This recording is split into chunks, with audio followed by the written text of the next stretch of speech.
I'm a happy singing cowboy from good old Taplin town. I do a bit of singing and fooling around, and when the evening shadows fall and start me from above, I strum my old guitar and sing those songs I love. I'm a happy singing cowboy from good old Taplin town. I live in a shack with the gum trees all around. I have my son for company, and he means the world to me. I'm a happy singing cowboy, as happy as can be. I haven't got a worry, and I haven't got a care. I haven't got a girl to run her fingers through my hair.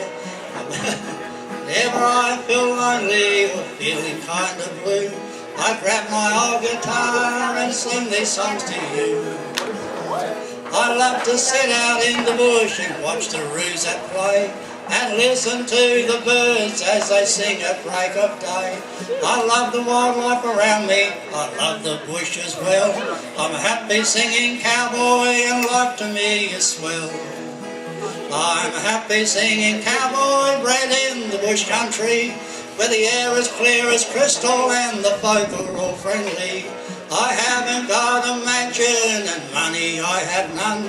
I'm just a singing cowboy and life to me is fun. And I love to sing and play to the folk in nursing homes. We sing the road to Gundagai where the white-faced cattle roam. We sing those good old songs, the songs they love to hear. Songs like Swanee River and the pub that had no beer. Springtime in the Rockies is a song they love to sing, and the redback on the toilet seat to their faces bring a grin. Songs that tell a story, songs of yesteryear, songs that bring back memories, our music to their ears. My roving days are over, so I have time to spare, and singing with the old folk is a joy for me to share. They fill my heart with happiness with their kind and gentle ways, and I'll do my best to please them until my dying day. I'm a happy singing cowboy from good old Taplin town. I live in a shack with the gum trees all around. I have my son for company and he means the world to me. I'm a happy singing cowboy, as happy as can be. Thank you very much. Many years ago, we grew up down the farm just out of Taplin, and we had a roll on a red rooster. Remember those old roosters used to attack us kids? Here's a song all about him.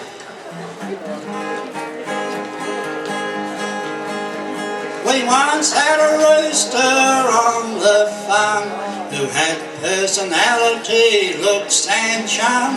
A big Rhode Island red was he, and king of the roost it was plain to see. Every day at the break of dawn, you'd hear him crowing as sure as you're born. And as he scratched around the hay, to the chooks you'd hear him say, "Cock-a-doodle-doo, I love you, I love you, and you and you. Cock-a-doodle-doo, I love you, oh yes I do." Now this old rooster we nicknamed King had all the chooks just dangling on a string. They'd roll their eyes and sigh with glee, for they all loved his personality. Around the farm you'd never see a chook feeling downhearted or looking crook, and they'd lay eggs all day long while this Romeo rooster sung this song. Cock-a-doodle-doo, I love you, and you. Cock-a-doodle-doo, I love you, oh yes I do. Now he could fight like Muhammad Ali and thrash all the roosters in the Mallee country. There wasn't a scar on his handsome dial, and the chooks sure loved his fighting style. Now all you fellas listen to me, if you've got looks and personality, like old Red you won't go wrong. You can line up the ladies and sing this song. Cock-a-doodle-doo, I love you, and you. Cock-a-doodle-doo, I love you, oh yes I do.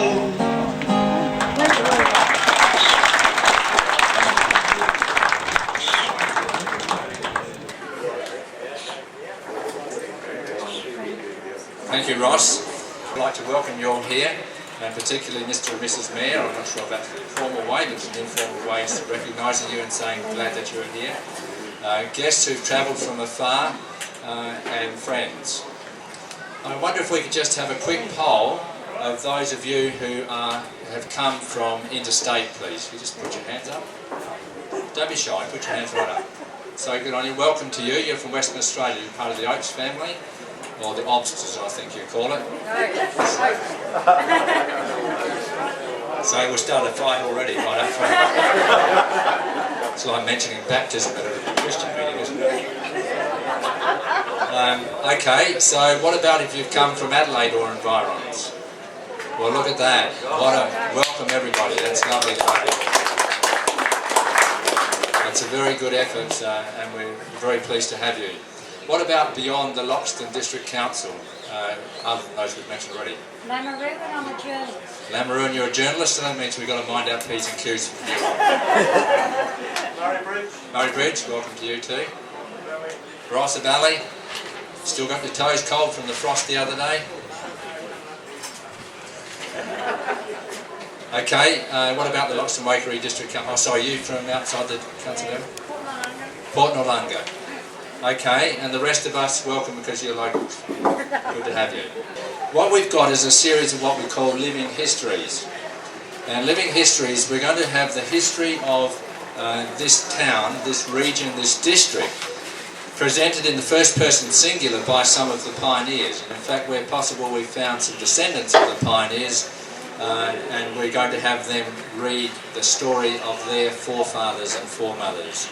So at this point I'll invite Callie Nicolai forward, and Callie will be the first of the living history speakers. Thanks, Callie.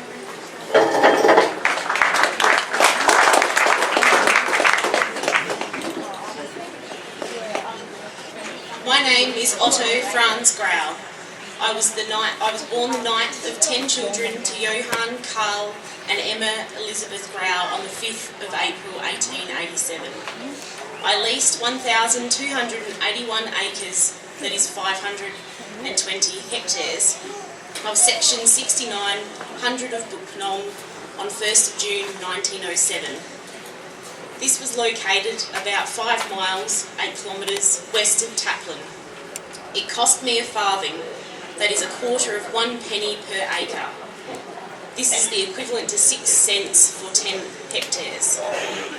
I was the first farmer settler in the whole district of what is now Taplin. Originally from Tanunda, I travelled to my section via train to Morgan and then paddle steamer to Loxton. At first I lived in a shepherd's hut that belonged to Buknong Station. It was miles from anywhere. I built a little hut from native pine and mallee branches. I had to cart all of my water from the river 30 kilometres away. I helped bring water for the local surveyors for a time too. My nearest neighbours were the Traegers. They lived on the southern outskirts of Loxton, where Newton Road is now. Once here, I set to and began clearing my block with my axe. My son Elmore later described me as nuggety and strong as an ox. In my first year I cleared 70 acres, or 28 hectares for wheat. It yielded well and I didn't have to market my grain because new farmers came along needing seed to sow for their crops. There was no Taplin, There was no Taplin before the railway came through. The district was simply considered a part of Loxton. The railway was officially opened on the 13th of October 1913. We had good crops in the seasons from 1920 to 1926. This drew many farmers to open up land around here. I later built a decent home with 2 rooms at ground level and 2 big underground rooms with 12-foot ceilings. I lived alone for 9 years before I married Esther Heinrich from York Peninsula. We were blessed with 4 children. My elder son Elmore was born on the 2nd of September 1923.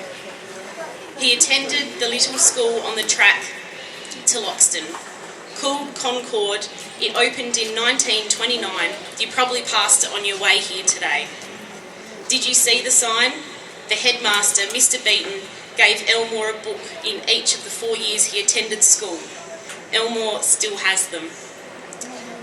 I transferred my land to Elmore in December 1929 for £960.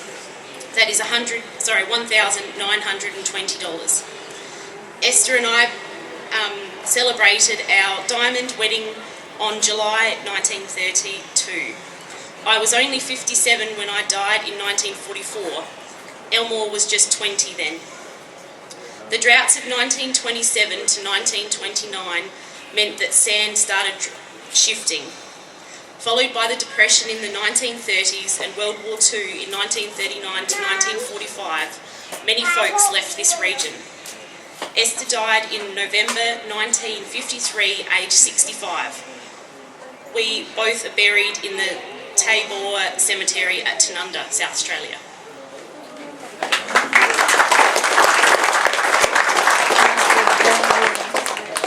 Thanks, Otto. It's good to have Elmore still here somewhere or another, which is very good. Good to have you, Elmore. We're now going to recognise 2 families in one, the Vogelsang family and the Filkey family. So we're going to have Gus Vogelsang's history read by Melvin Filkey. Thanks, Melvin.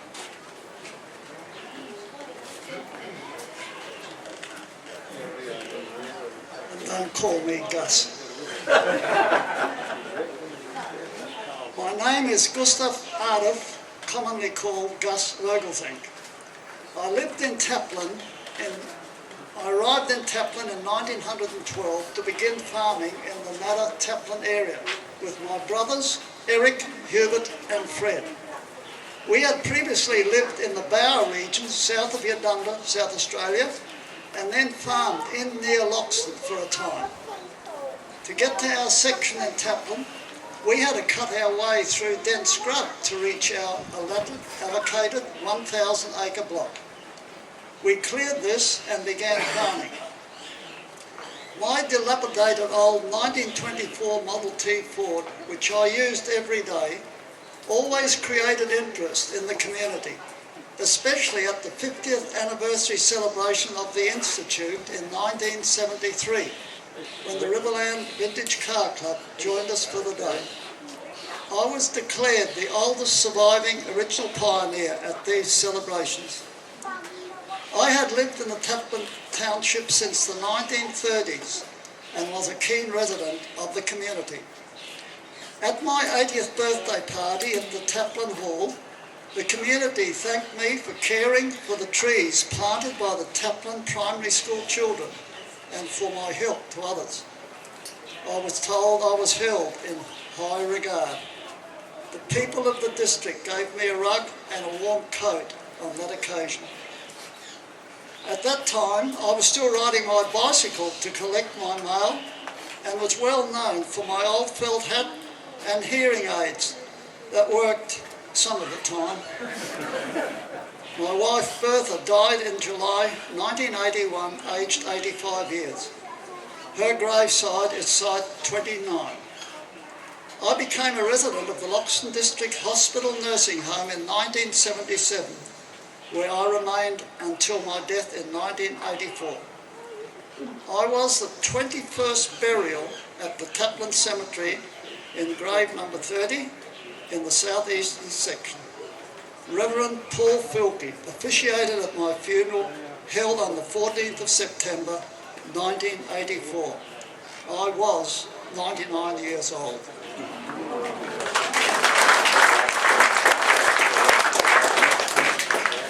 I can't call him Gus, so I say thank you, Mr. Vogelsang. Martin Obst is around somewhere, and Martin, if you could come forward, please. Theo Obst was a settler from here in 1917, and you might have noticed, if you were good at your maths, the time between Otto Grau being here and the next settler was something like 9 years, and that was a long time. He lived on his own out in the bush, and then came to the Obst, who's Mr. Obst. Good afternoon. My name is Theo Obst. I was born on the 24th of March 1894 at Neil's Flat, near Udumna. My parents were John, Joanne, Carl and Maria Magdalena. I was one of 15 children from 2 marriages. I first came to Taplin in July 1917 with my brother Martin, and we began clearing the land we had leased. Soon after, we went back home, and on the 22nd of January 1918, I married Gertrude Arnold from South Cookderrin on York's Peninsula. Several others from there later settled in Taplin, including the Zacker family, Gertie, the Zacker family. Gertie and I left for Taplin almost immediately after our wedding, arriving back here on February the 8th to set up our home. Season 1920 was a good one and proved inviting to several Lutheran families who settled here during the next few years. They included Trogot Zimmerman, G. Teusner, the Hampels, Gustav Zimmerman, Edgar Heinze, G. Jackman, and in 1924 the Filkeys. The Jeskis arrived from Stonefield in 1925. In March 1919, the Loxton Lutheran Parish Conference received the new formed Taplin St. John Kirche, St. John's Lutheran Church, into membership, and I was appointed a delegate with Carl Gertie. I loaned my shed for church services from the 26th of November 1922 until the new church was dedicated on the 14th of October 1923. I served as a lay reader and an elder of the congregation with Gustav Zimmerman Sr. We served in unbroken partnership until Mr. Zimmerman's death in July 1948. In January 1946, I attended a parish meeting where during the meeting we received word that the 4th Street ELSA Lutheran School run by Concordia was to close.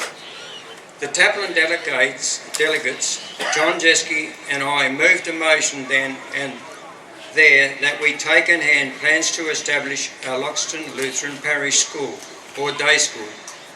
Being the furthest congregation from Loxton, we couldn't send our children at that time, but we supported the school financially and morally. As things got better later, we were then able to send our children there. The school started with 18 students in 1947 and moved to its current site in 1953. John Jeske even purchased the house formerly used by the Concordia School on 4th Street to be used by the new parish school until the 1953 site was opened. Around 1948, Bachelor Emil Schneck, a kind but lonely immigrant from Sweden, would come to church and then come home with us for lunch. We enjoyed challenging games of chess. We would begin after lunch, and often I took him home around midnight. Emil cut wood in Sunset Station. He camped out there in a tent and accumulated quite a heap of wood. I would then come to pick him and take the wood to Loxton North for the trellis post in the developing fruit blocks. We were blessed with 10 children.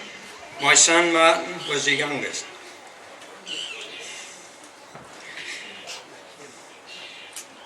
he took he took over my farm in Taplin.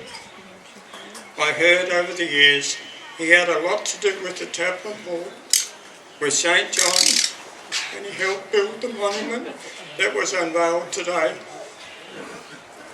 I died at the Loxton District Hospital, aged 64 years. Pastor Stoles officiating at my burial. I died on the 17th of January 1959 and was buried in the Taplin Cemetery. My grave number is 22. Thank you.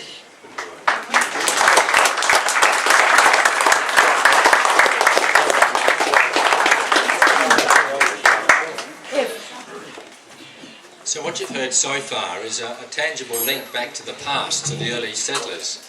And those links are fading from us quite quickly. With Otto Grau's dad dying young, Gus Vogelsang and Theo Oates, we've got quite a strong German heritage. And I had the privilege of standing out on the porch as people were leaving the church this morning, and there were people who were actually speaking in German to each other. And I thought, well, there you go. And so Loxton and Taplin have quite a very strong German heritage, and that's still there. As a breaking from that German string now, we're going to ask Richard Wood to come out and speak to us about Archie Cameron. And Archie Cameron, if you listen to him, his story has very significant things that have come from Taplin. Thank you, Mr. Cameron. Thank you. My name is Archie Calbraith Cameron. I was born on the 22nd of March 1895 at Happy Valley, South Australia, the son of John and Mary Ann. I received my education in the Adelaide Hills at the Nairn Public School. I left school at the age of 12. I was employed to clear scrub before working on my father's farm at Pungonda, just up the road north from here. Okay. On the 17th of April 1916, when I was 21, I enlisted in the Australian Imperial Force and served in World War I on the Western Front in France. Upon my discharge in September 1919, I took up land as a soldier settler at Nura, just up from Pungonda. I served in the Loxton District Council between 1920 and 24, and again from 1926 to 1927. I then was elected to the South Australian House of Assembly and remained there until 1934. I was elected to the National Country Party and helped form the Liberal Country League, which is the LCL, and in 1934 was elected to the House of Representatives for Barker in the Federal Parliament. Elected Deputy Prime Minister in 1939, becoming South Australia's highest ranking public servant. I served in World War II with the AIF, but continued in Parliament. From February 1950, I was elected Speaker of the House of Reps and continued there for a number of years. People said I was a very colourful character, a dour and irascible Scot, said some. I was a forceful but excellent speaker, a fluent debater and an excellent administrator, and was hard-working, so they said, and I didn't disagree. As you know, I was a Mallee farmer and I called a spade, so I made both friends and, sadly, a number of enemies.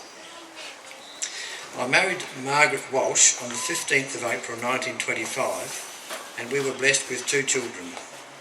In 1942 we moved to a dairy farm near Oakbank in the Adelaide Hills. I died in August 1956 in the Royal Prince Alfred Hospital, Sydney, aged 61. I was accorded a state funeral in Adelaide and then buried in Mount Barker. I am still considered South Australia's highest ranking public servant, though the next in line also came from the Loxton Waikerie District Council. In recent years, Neil Andrew from Waikerie was Speaker of the House in Federal Parliament. My good friend from Barmera, Donald Braun, said, "There are a lot of Camerons on this earth. but there was only one Archie Cameron.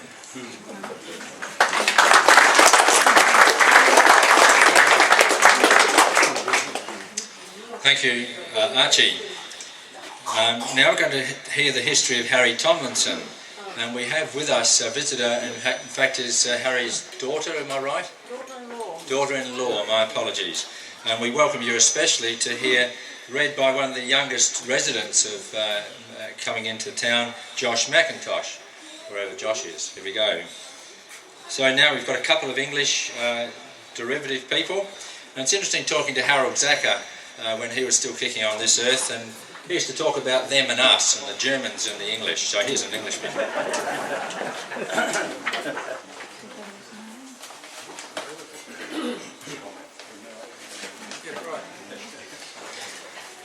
My name is Harry Lawrence Tomlinson.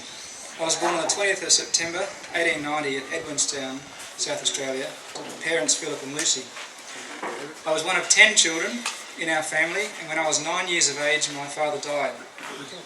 My trade was carpentry, and I worked in Adelaide until 1913 in that field. My brother Jack came with me to Loxton to share farm for Uncle Fred Wood, a farmer from Balaclava who had previously purchased a scrub block at Taplin. About this time my mother moved with my siblings to Loxton.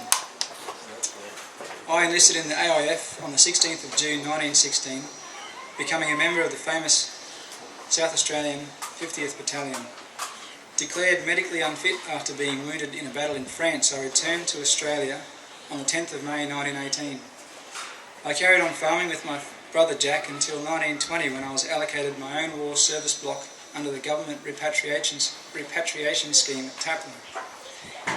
In 1921, I married Evelyn Ellis, an accomplished pianist and vocalist. We had 6 children, of whom Laurie and Eric both served in World War II in the Army and Air Force respectively. I saw an increasing number of cars in the Taplin area after they became popular in 1925-1930, despite the poor roads in the area. There was an active RSL sub-branch at Taplin between 1924 and 1956, commencing under the chairmanship of Archie Cameron. I was a keen member who attended the RSL parade in October 1940 at South Parklands in Adelaide. Returning home via train, my travelling companions, Albert Tonkin, a blockie from Pyap, and Edward Johnson, a blocker from Sherwood Private Irrigation Settlement at Loxton, and I spoke to 2 young World War II soldiers regarding their future after the war. Seen as a signal for action, I spoke to the Taplin RSL regarding my dream of developing a returned soldier settlement irrigation scheme at Loxton, and then forwarded a letter outlining my dream to the Loxton sub-branch.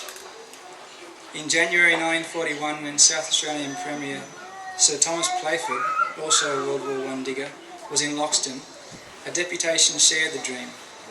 This project was accepted and received state and federal funding to complete. The rest is history, and Loxton and the Riverland received a huge boost in community development. In 1943, Evelyn and I were given a very fond farewell in the Taplin Hall before retiring to Adelaide. The Faulting family initially share farmed and later purchased my property. I was very proud to accept the invitation to attend the official opening of the Loxton Returned Soldier Settlement Irrigation Scheme on the 21st of September 1949. Following my death on the 12th of July 1962, the Loxton community established a lookout on the western end of Murray Street, which overlooked the historical village when it opened in September 1973. The lookout was removed in the late 1980s due to vandalism. A street in Tower Estate has been named in my honour for the community's gratitude for the wisdom and foresight in my dream becoming reality. My son Eric officially opened the 50th celebrations of the Taplin Institute, July 1973, in recognition of the 1949 visionary event.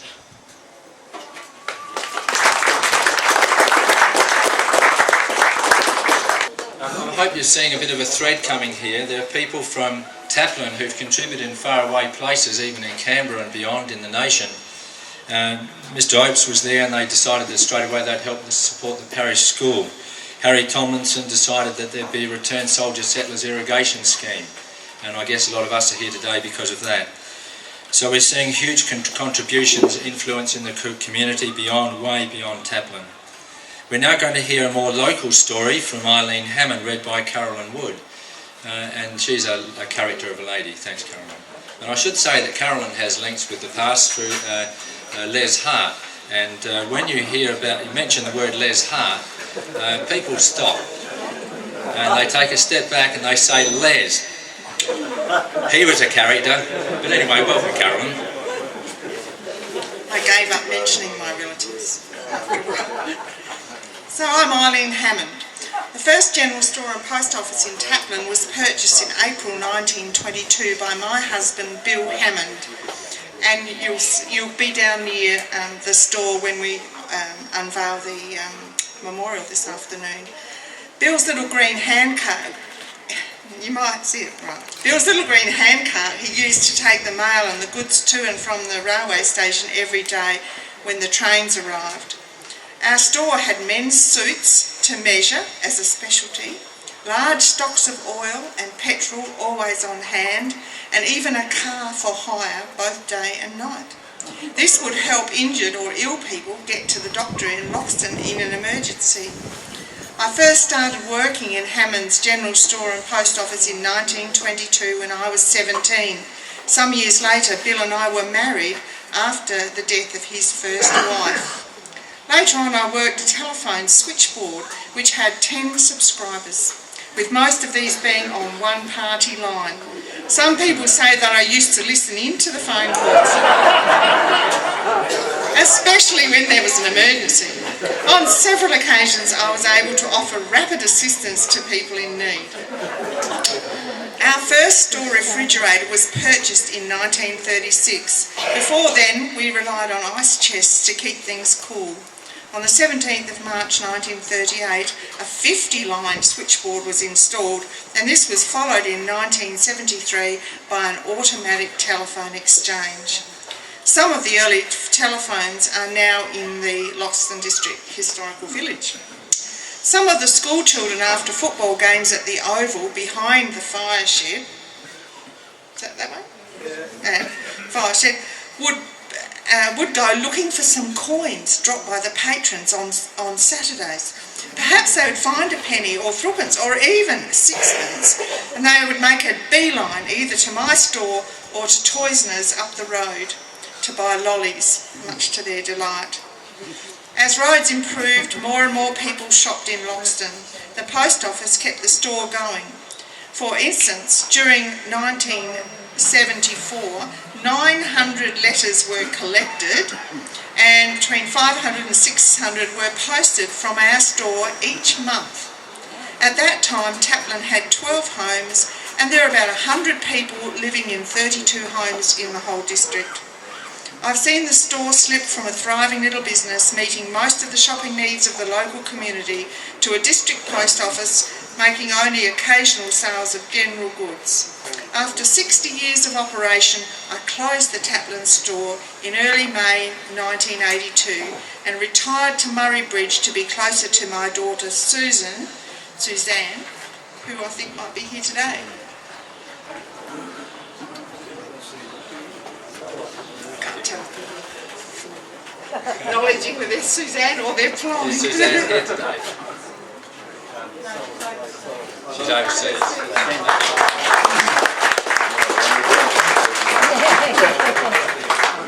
Thanks, Eileen. We're now going to have the story of the Taplin Strawberry Fate, and that's a well-known institution here, and I'm going to call on Anna to come forward. Is Anna in the territory, please? Here comes Anna. Good day, Anna. And Anna's going to read the story of the Taplin Strawberry Fate, which is really quite an institution in this area. Thanks, Anna.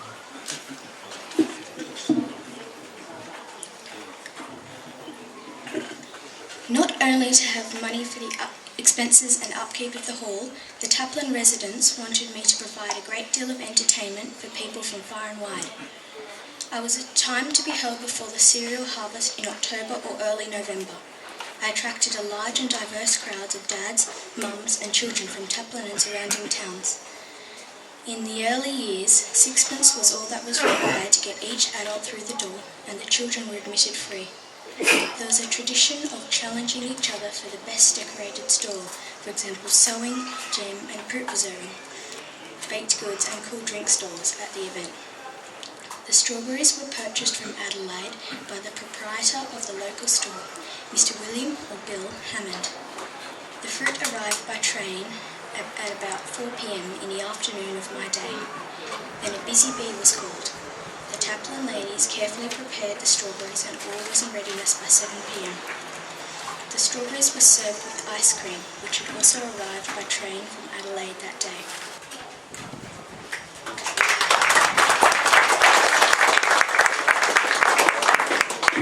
My, how things change. When we had the event down at Alawuna last weekend, I noticed a sign on the door and it said no alcohol outside these premises. And in the strawberry fakes there's no alcohol allowed within 100 metres of them, so times have changed. Now we're going to call on a handful here.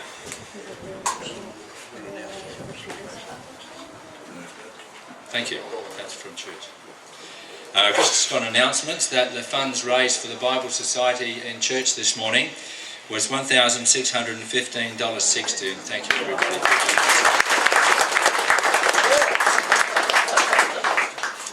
I think a beekeeper delivered that to me. Now one of the handballs, a bit of a game here, which handball is going to stagger forward? Lockie himself, here he goes.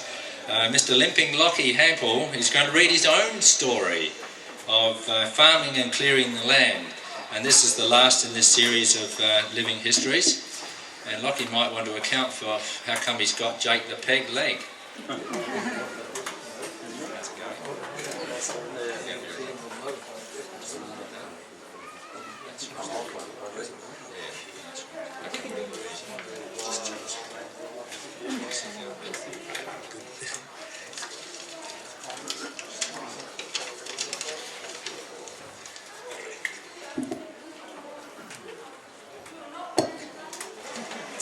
So I'm going to be talking about how farming and first settlers and how farming has progressed over the 90 years that my family has been farming for. My family has been in the farming industry for 4 generations and has experienced all the stages that farming has gone through. In 1927, great-grandpa Daniel Rudolph Hampel bought 1,000 acres of land in Taplin with a farmhouse and in walking distance of the town and the railway. In the first few years of Rudolph's farming career, he would have cleared the land using an axe and pulling the cut down trees away using draft horses. After there was enough land cleared, they started working the land ready for sowing, which they used a combine pulled by 4 to 9 horses. After the wheat had ripened, they harvested it using a stripper and then put it through a winnower, a machine that shook the wheat from the chaff, and then put it into bags. In 1940, Grandpa got his first tractor, a Field Marshal. This was a big improvement as they could now pull out stumps using a grubber, an implement that looks like a rabbit ripper with a hook on the end. It also meant that harvesting and seeding were done a lot quicker and more efficient. Bagging kept going till 1962, when farmers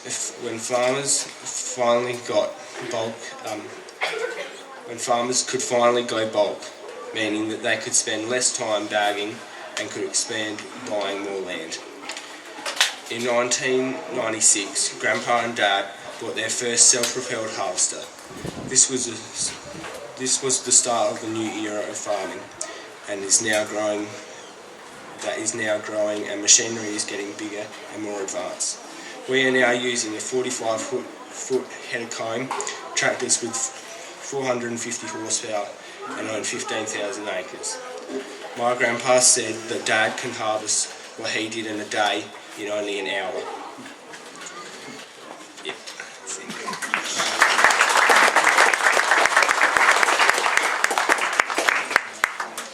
Thanks, Hopalong. So I hope you've heard a fairly good summary there of the history of Taplin and some of the developments and the influences of community members from here well beyond the regions here. Just occurred to me when Lockie was talking, perhaps we're making better use of fertiliser, and I didn't realise it, but that's why the machinery is getting so much bigger these days. It's alright, don't worry. So the notion is that we'll now talk a little bit about the history of rail. And in just a short while I'm going to introduce to you a special visitor from Murray Bridge. Meanwhile, I just wanted to outline, if I might, a couple of apologies. We have an apology from Heather Shearer, who's daughter of Francis or Frank Barton. And some of you will have seen the Dennis truck out there, and the Pecks bought that old 1912 Dennis truck from the Barton family, and Heather wanted to be here. It's very interesting to see, just as a passing comment, apparently the Bartons now make the Loxton Historical Village their place for family reunions because of the restoration of that truck. So well done to Lance and the team at the village, they've done that. Apologies from Paul Hollett from Genesee in Wyoming, and we have Charmaine Sinclair here somewhere, a representative of Genesee and Wyoming, the rail people, who we'll acknowledge a bit further later on. And Murray and Mrs. Wedding also send their apologies, not able to be here, and a few others as well, but they're the main ones. Unless there are any others that I should have reported, and if so, let it be known. Okay, there inside, which you've probably not had a significant time to look at all, there's a display of memorabilia of Taplin's history, of the rail in the area and the consequences of rail. And I'd like to say just but a few words on some of the background to the settlement of this place. You're sitting in amongst some gum trees, some native pines and some introduced pines. Don't be confused by the introduced pines. This area was well known for its native trees, and particularly the pine trees, so much so that some people call themselves Pine Valley, even today. I think that's Nitsky's. So this area was settled, bought originally by white people in the 1860s. It was in the pastoral zone. This was part of Book Penong Station, and some boundary riders would come out, and there are a few ruins scattered around this whole vast area of Taplin and way beyond into Loxton and across way up to Taldra and further than that, the Book Penong Station. So the boundary riders had little huts. You imagine living in a little hut out here. And you imagine what it's like, you know, a few flies today. I think Captain Sturt said there were flies when he first came. He must have brought them out with him from England, I think, because there are none over there now, they tell me. So the flies and the gum trees and the pine trees and the native vegetation, the heat and the dry and the drought, you can imagine what it was like. The nearest water source was not underground. You could dig down if you wanted, you get to 180 feet or something like that in some of the early times, and salty water. Some bores were good, often they weren't. So you imagine sitting out here and there's no water. Where were you going to get your drink from just in an hour or so? Just not sure. It's probably in at the river. Yep, it won't take you a little while to nip in there. You think of the road out there, there are people, early settlers, who've told us about the road out, and some people say it was curved and wobbly because the people who came out might have been intoxicated, but I don't know if that's true or not. And you imagine coming out in your car. You probably took 35 minutes, something like that, to get here from Loxton today. Further if you live beyond, of course. And that's not a bad little trip, nip out. You imagine sticking yourself in a 1925 Dodge Tourer, or a 1924 Gus Vogelsang Model T Ford. You imagine going along, you get to a sandhill and you get bogged. There goes your time into town. So, you know, imagine that. But then go back one bit further and you imagine having a horse and cart. And Nellie's at the helm. And I get told that Nellie walks slower away than quicker home. So if Nellie is dragging your cart through the sand that way, it's going to take a long time to get into town. The way home might not be too bad. Perhaps you can go to sleep and Nellie will find a way home for you. But just think about it, what it was like in the early days of settlement. So the Book Penong Station was subdivided into what they called scrublands, vast tracts of land that were then eventually subdivided, and Otto Grau was one of the first to purchase a section block for farming. So that's no much worry really, only a couple of thousand trees to clear, in a hectare. He got an axe, got all year, no worries. So he cleared 70 hectares in his first year and put it in and got a crop. Didn't have to take the fruit to market, the seed to market, because the people going to market were right on his doorstep, because they were farmer settlers who wanted grain as well. But just, I want you to think a bit about the circumstances, the environment that it was like here in those early days, where those people, they toiled and they struggled and they worked through and ultimately they triumphed. And I think it's a great testament to not only this area, but to the Mallee towns across South Australia and Victoria. And this town is a very good example of the will, the determination, the grit that led to the successful development. Can I just say a couple of words? You can. The weddings lived out on the border. The weddings lived out on the border, can you hear? I can't remember what year, but I went to school here from the border. And Howard Teeley, they lived out there, and the house there on the border now was built by Howard. That's good. So we have Mrs. Ziersch in front saying that she is one of the wedding family. They lived out there near the border, and it was a welcome relief to Harold Zacher to have the weddings come, because he used to walk to school. The weddings would occasionally go past in their Dodge Tourer and give them a ride, but as Mrs. Ziersch would quite quickly say, they used to ride in on their bikes, sometimes get a ride, often walk or come on the horse, and they knew they were late when the 9 o'clock engine went through the rail yard there, and they knew they had to hurry. So talking of the railway, you can imagine then you've got a horse and cart to get into Loxton. You can imagine it took all day to get in there to take your grain, if you had any grain, to get it into the markets and to buy whatever you needed to buy. That's all day in, you've got to do something, then you come back out again. Now that is a change in community activities. The railway led to a very significant change.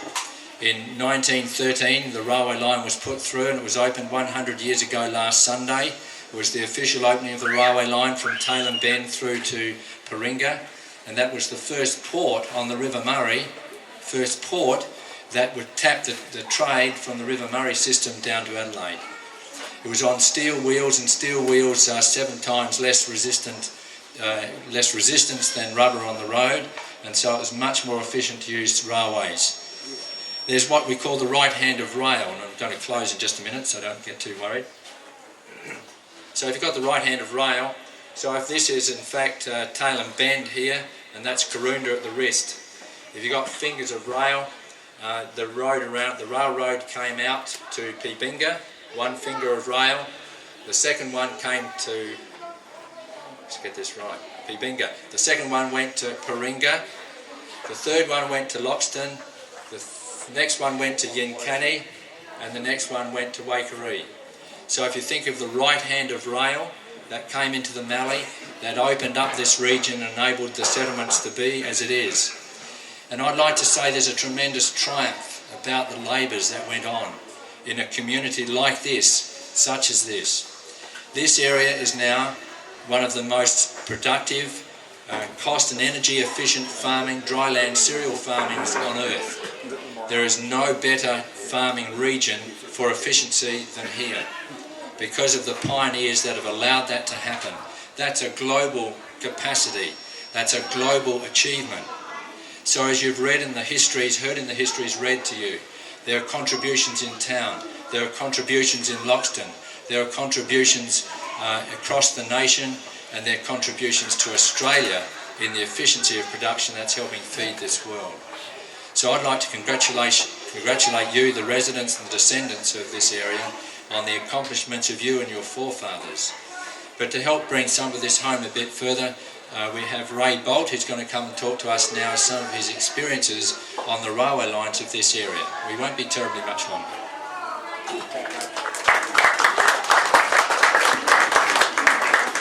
Thank you, Peter.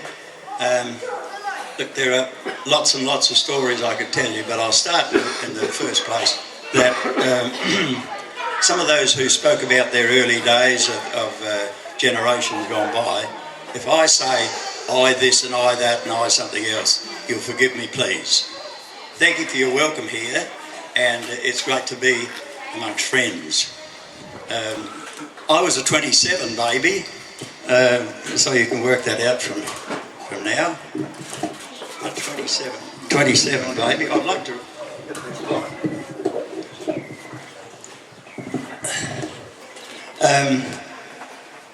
1927 I was born, and I grew up on a farm at Copeville on the Waikerie line. And that didn't look too much for me in the future, because we had horses, and what the young fella said about the combine, and 10 abreast in the combine, 10 furrow moldboard plough, and you know the farming early history, so I won't dwell on that. But when I was a young fella, I joined the South Australian Police Force for a short time, but that wasn't a farmer's son's calling. So I joined the South Australian Railways in 1948 at Mount Gambier, in the narrow gauge steam days. They transferred me to Mile End, and I worked on the side tank engines on the suburban runs down there. The little tank engines used to go as fast backwards as they did forwards, so designed to do that for the suburban trains, because we'd go down the main street of Semaphore and you'd finish up down there, run around the carriages, and then work back to Adelaide Railway Station again. I did that for some time until I was 21, and they put me on the big engines, and we used to go to Morgan, Port Pirie, Wallaroo and Moonta, up the hummocks to Wallaroo and Moonta. And I remember the first trip I had on a 520 class, that's the long green bullet nose ones that Steam Ranger have down at Goolwa now. I was swinging the banjo, which I thought was quite well in the firebox, but it was only going halfway. The loco inspector said, "Son, you're only going halfway, have a look." So we corrected that too. You learn a lot in a short time, but steam locomotives fascinated me, because whatever you do to the controls on them, they respond. The diesel electric locomotives are computer generated, and you can only use the Westinghouse air brake or the controller, and once you put it in the notches, full control, the computer takes over and you don't have to do any more. But don't go to sleep. I had 8 years firing steam locomotives and 36 years driving steam and diesel. And I drove for Steam Ranger for quite some time. And I was privileged to take Sir Thomas Playford, the Governor of South Australia, to Mount Gambier when he opened a sawmill down there. I thought that was a great honour. I think probably the rosterman who is here today, he's not showing up at the moment, but he used to roster us for certain workings, and we got a big roster with all the names of the railway men on it. Now I came to Tailem Bend to Karoonda in 1952, transferred from Karoonda to Wolseley 1956, and in 1958 they sent me to Tailem Bend. And so it was after I got to Tailem Bend in 1958 that I would have started coming up through here to Barmera. Before that we were stationed at Karoonda, and we only went to Loxton, never went past Alawerna. There are thousands of stories to tell, but I won't prolong them because it involves some people, not only the South Australian Railways or Tailem Rail, but not Tailem Rail, Australian National Rail. It doesn't involve them, but some of the people that I might talk about might have relatives and they know about it too, and I don't want to get involved. So with those few words, I thank you all much for your attention, and it's wonderful to be here with you all. Thank you.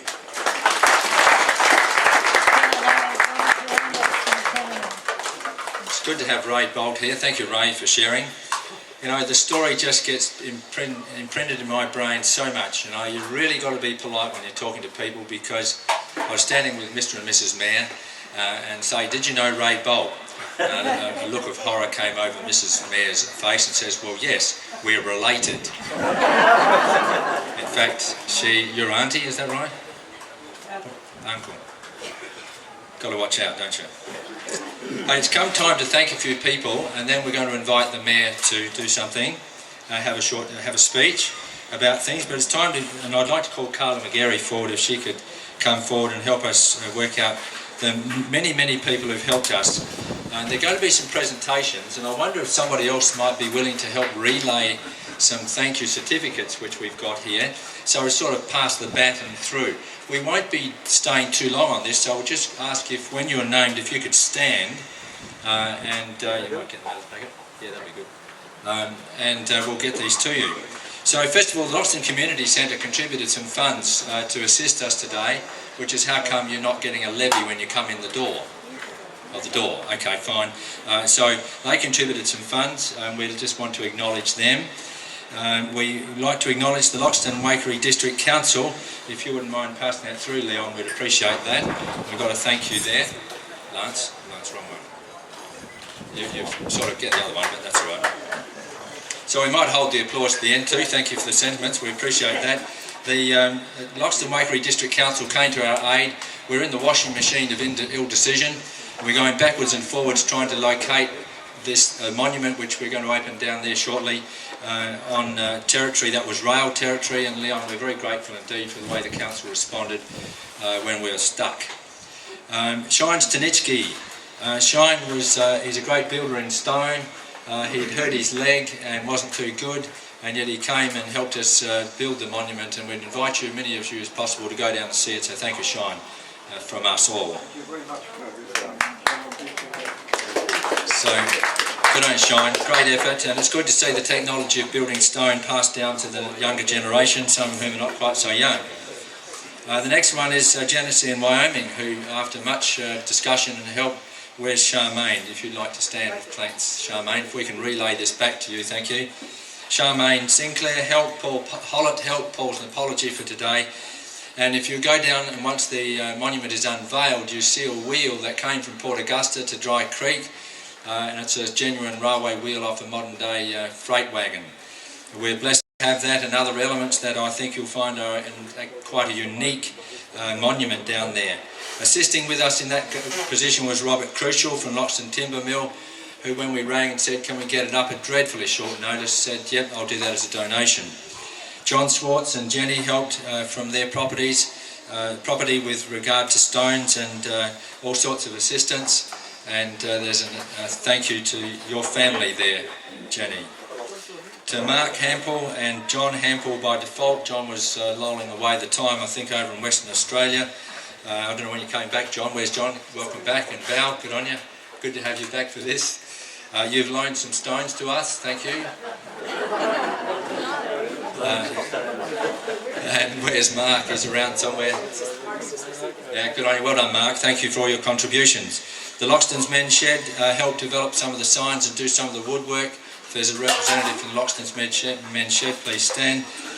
They did some woodwork for us, and there's a railway crossing sign down there that they treated at no notice. Larry's Signs, Jared Uren, if there's anybody representing his tribe here, most welcome for their contributions to some historic markers down there. There's lots of reasons for going down there in a minute. Justin Dixon helped do the mapping. I don't know if Justin's here, probably not. From Berry, wonderful help, very patient. Andrew Holland. Andrew, I've spoken to you on the phone. I haven't seen you face to face, wouldn't know if I tripped over you. Andrew's not here. Thank you for the actual signage from the Taplin Railway Station. Go down and have a look. Rodney Schubert has put up a railway display and has got together some original railway iron and original iron steel sleepers. Quite a magnificent display of the railway system as it was, and that's down there waiting everybody to be down there too. Thank you very much, Rodney. Great effort, somebody your age. The Loxton Historical Village have contributed the loan of the Dennis truck, which was the Bartons, which was Petches, which is now the Communities, and also a little trolley down there you'll see, which the Hammonds used to take to the railway line. Thank you to the village. Lance, please congratulate yourself. We then got Jan Wagner. Jan, you're still limping. Where's Jan?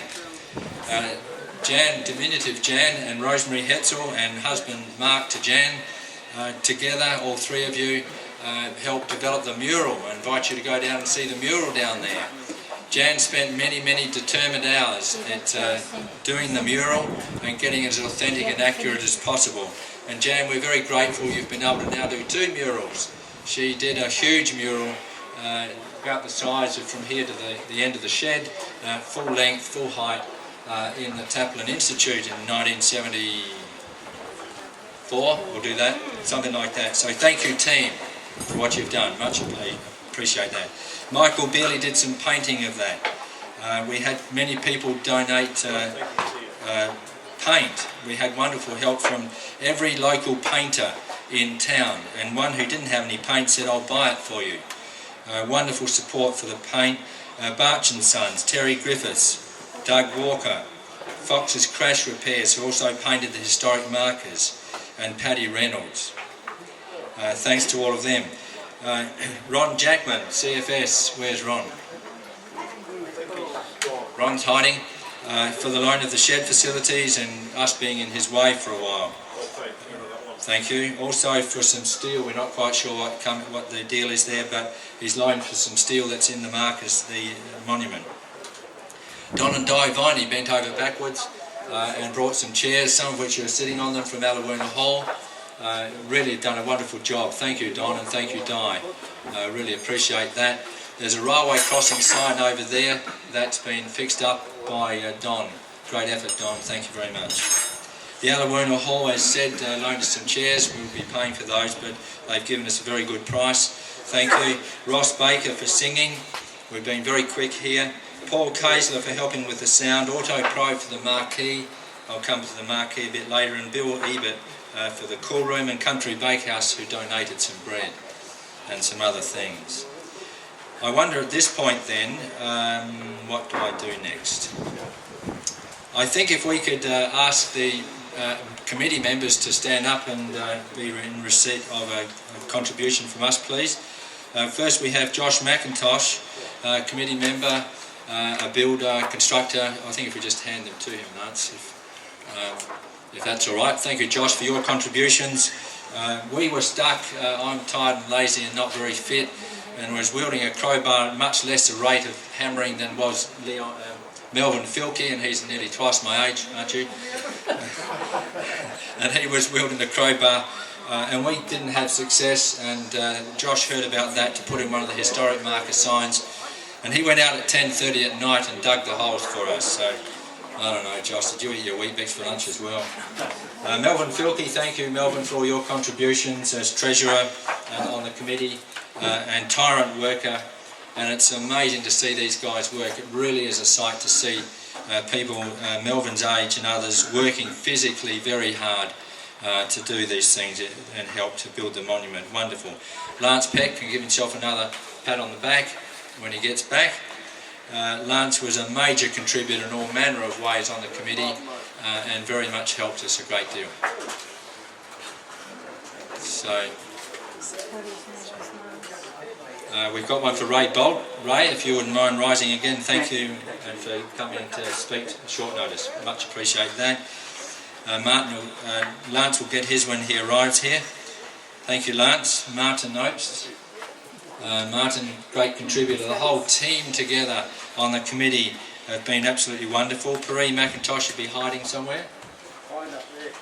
Paree, would you like to show your face just gently, please? So, could somebody just whistle her out for a minute, please?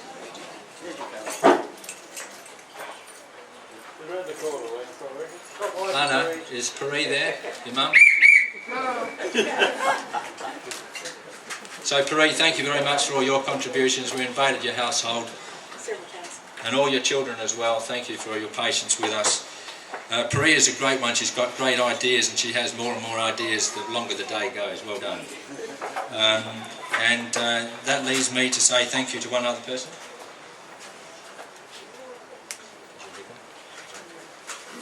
Lance, would you make a presentation, please, to Carla McGarry, please? Yes, I certainly would. Yes, Carla, great appreciation with the work that you have done, particularly on the computer, and also making arrangements for the stay inside and out here, and also for laminating many papers. Thank you, Carla.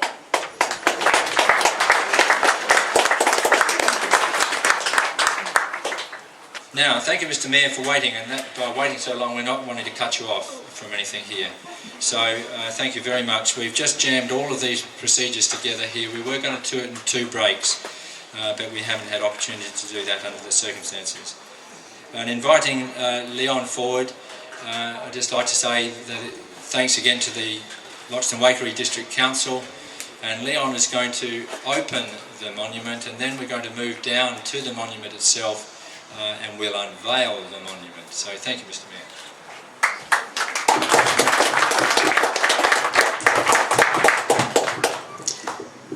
Thank you, Peter. Certainly welcome everybody. It's one of those days that you probably getting pretty tired of swatting flies, so the old arms are probably feeling a bit tired, plus fairly warm, so I won't keep you very long. I've sort of have swapped things around a fair bit what I was going to do.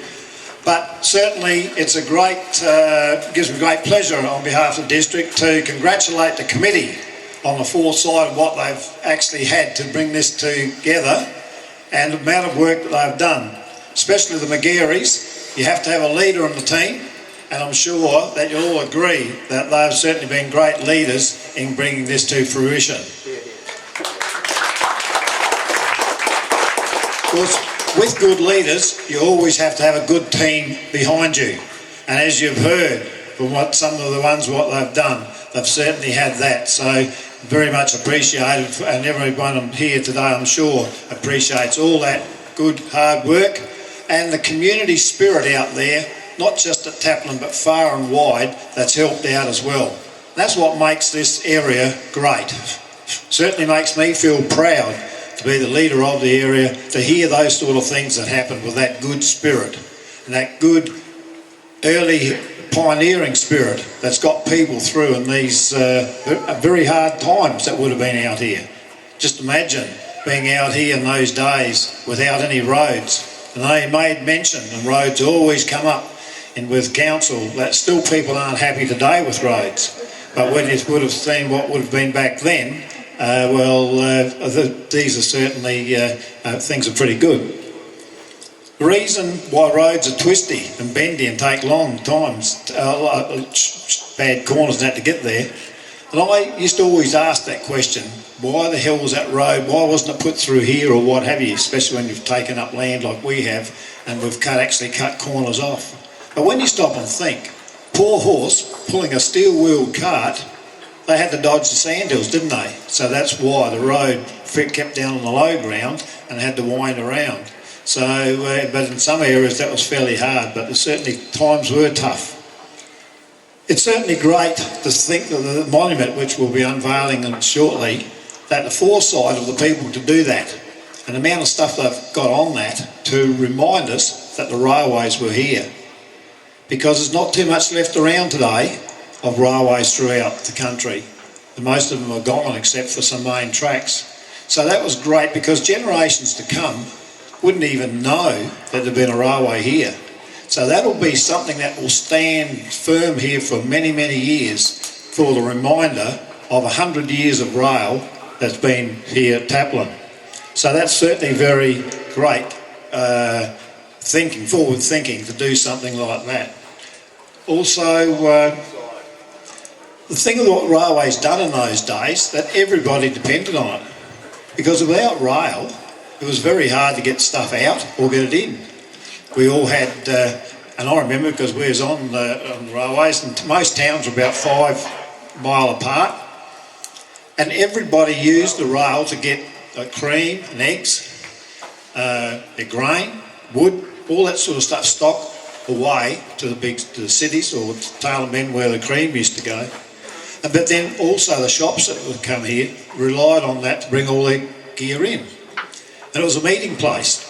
I remember plenty of times, everyone had cows. Remember the old cream cans with cream, days like this, the cream starts bubbling up a bit and whatever.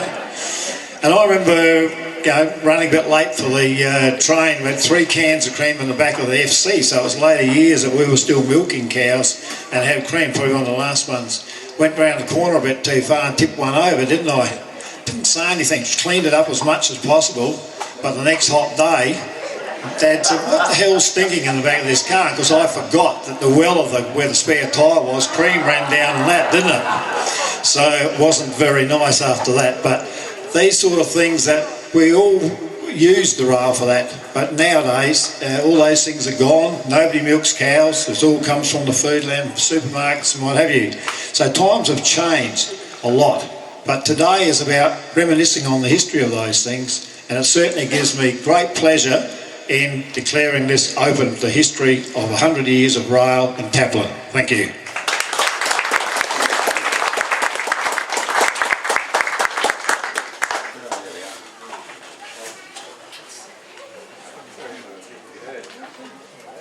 Just listen carefully for a minute. I think it's a train coming into Taplin Station. Ron, who's driving? Where's Dennis? Have you logged the train in, please? Have you logged the train into Taplin? Oh, good. We heard a whistle. I heard it too. Yeah, right. So must be a train coming. Leon, thank you very much.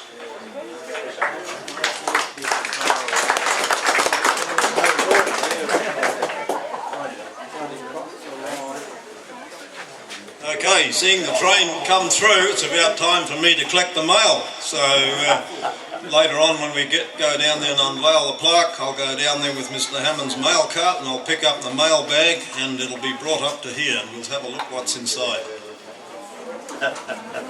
Thanks, Lance. So just as we draw this section to a close, we're going to have some children's games to follow and we'll just try and make do with time there. I'd like to close with a few remarks, please. I think we owe a very great deal to those people who've been before us, and I hope that today you've understood a little more about that or had it reminded, refreshed for you. There's a little saying in the song, it was part of a chorus which went in a street name song. It says, because they did what they did, we can do what we do. Because they did what they did, we can do what we do. And you know, I think that's a statement that fits for all time, down the generations. I'd like to make another observation and say that I don't know if we're going to be able to hold another one of these because see how many of you came from Adelaide or came from beyond. I don't know who's going to be here. I don't know who's going to be able to carry on the triumph of this region. There's toil, there's triumph, and there's victory. There's a book coming out on Taplin, the history of Taplin, as seen through the eyes of a few people we've can get to, and it's called Toil and Triumph. And on the plaque you'll see down there, there's the statement, they came, they toiled, they triumphed. And I think that sums up the events of today. I think it sums up the work and the effort down the generations that's led to today. And also there's a verse of scripture I invite you to go and read that's on the same plaque. I would like it now if you would join with me as we just give thanks for the events, the circumstances, the blessings, the power of good that's in this place, the sense of community that's brought you so far to this place. Would you join me in praying, please, as we give thanks? Heavenly Father, we appreciate you. We thank you for your grace and your love and your strength, your enduring power that's enabled the early settlers to come and hang in here when many times the season, the grit in their teeth and the lack of bread on the table and the struggle for water must have challenged them to their very great limit. Lord, we praise you for endurance in the generations that have not only endured, but toiled and laboured and then finally triumphed. We thank you, Lord, they've triumphed at the work of your hands. Lord, we are here today because of your work and your blessings, and we praise you for the crop that's around there now. Lord, we're in anticipation of a moderately good harvest, or better, when it was so dry for so long. And how typical of this place, how typical of the fickle seasons that are the Mallee. Lord, we honour you and give you thanks, and we rejoice together in thanking you for this day, for it being able, for it be possible, and for the wonderful community spirit that endures even till to this day. In your precious name, hallelujah, amen. So now I invite you to hop in your cars, your feet, whatever. It's 300 metres down there, and we're going to unveil the monument, and then we'll come back here for a long-awaited and needful cup of tea. just excuse me before we move on. I'd just like to say a few words too. There are a lot of people here that come from a long distance, particularly one boy here that grew up here, Albert Obst over here, and his wife Beryl, pastor of Taplin here. We certainly thank you for coming to this event here today, and it looks like the Lord has blessed you in your travel as you came over here. This wasn't the only purpose you came over here, but I certainly hope you have a safe journey back home again. And another thank you to my sister Lorraine. She come all the way from Adelaide too, and any others that have come here today from a long distance. Now, my sister's former husband, he's not here with us today. He was stationed at Alawoona, and he was the guard on the train from Tailem Bend to Renmark. And I think I can certainly say an apology from him because he's not here today. Thank you. Yes, sorry, his name was George Wack, so I forgot to mention that. Thank you.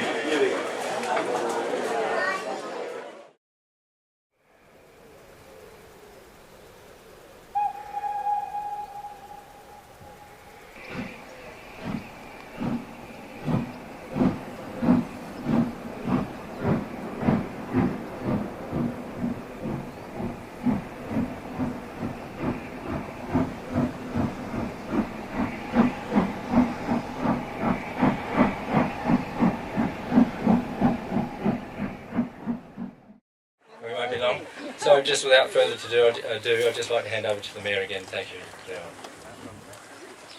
Yeah, thanks, Peter. Certainly, that was, you can see why with the roads, even with the so-called bitumen road we had there, we reckon that with the suspension on the old Dennis there, that it perhaps needs a bit smoother as well, but we take things for granted of how luxurious we've got things now. So with that, it's certainly thank you for all coming down here anyhow. It's how you've said it's so important to see what the committee, the hard work that they have put on in building this monument. With that, it certainly gives me great pleasure to unveil the monument. Thank you. Thank you, Mr. Mayor. Ably supported in the unveiling process by some of the committee members. Now, if I might say, there's some railway iron materials there that we use to clean out the boilers. Ray Bolt, if he's here, would be very familiar with those. Ray is probably somewhere just here. He's there. And you're going to see some interesting items of railway memorabilia, some of which have been mentioned to you already, as they can work out the jigsaw of how to unravel this. It was built out of stone, local stone, so it's, thank you again to Shine Hosking. Sean Hoskins, for goodness sake, he played for Port Adelaide many years ago. Shine, that's right, quite right. He got a triple McGarry medalist. No, double. Shine Stanisky, one of the oldest family settlers in this area. So if the Mayor and these others are unveiling this monument, you'll see some things here, and I'll explain just a little bit more in a moment.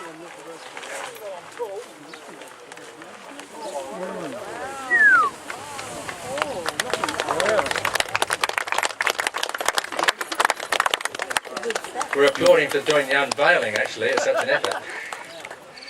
So what you've got standing on Leon's side, the Mayor's side, is a small length of 41-pound rail, which is the weight of the lightweight rail that was used originally to lay the railway line through. You may be able to see a slight bump this side of the trees. There's a line that runs through a gap in the trees. That's the railway line through there. The railway station itself is over behind me, over the hill here, just immediately over the hill. The Purway, or I beg your pardon, the Purway is over there, and the road comes along here and crosses the Purway. So thanks, and to keep. This is actually technically Railway Terrace is over there. It's still named. Railway Terrace is over there. Taplin streets do have a name. It's quite interesting. So there's a 41-pound line with a ganger's cartwheel next to the Mayor, and we were kindly had that donated to us.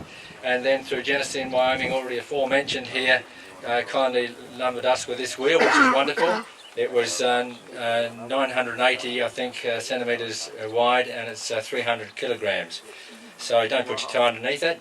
and the piece of railway iron underneath that is a 60-pound rail, which this line was replaced in 1925-26, and the line from here was put in to lay in the line to Yincani. As Rhys Jennings said, it's the line to nowhere. For all of you who come from Yincani, please don't take offence. He's a doctor who writes things on railways down in Adelaide. I might say at this juncture that Murray Billett, who is known to Ray Bolt, loaned us the whistle. Charmaine Sinclair, unknown to her, brought the whistle up for us.